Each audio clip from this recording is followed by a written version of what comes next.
बेटा चलो घर चलते हैं। नहीं, मुझे अम्मी के पास रहना है, मुझे अम्मी से बात करनी है। ठीक है जल्दी आओ। अम्मी अम्मी आप सुन रहे हो ना?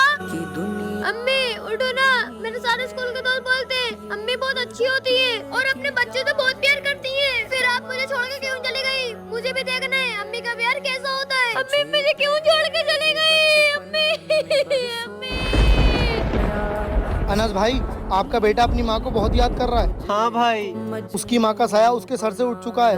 आप एक काम करो, दूसरा निकाह कर लो, इससे उसे उसकी माँ का प्यार मिल जाएगा। नहीं भाई, मैं दूसरी शादी नहीं करूँगा। लेकिन क्यों भाई? भाई मैं अपने बच्चे की जिंदगी नहीं खराब कर सकता। सौतेली माँ का कोई भरोसा नहीं है कि वो उसे प्यार करे भी या नहीं।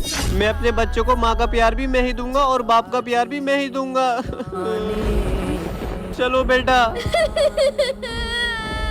अल्लाह हम सबके माँ बाप की लंबी उम्र करे। कमेंट बॉक्स में आमीन जरूर लिखना।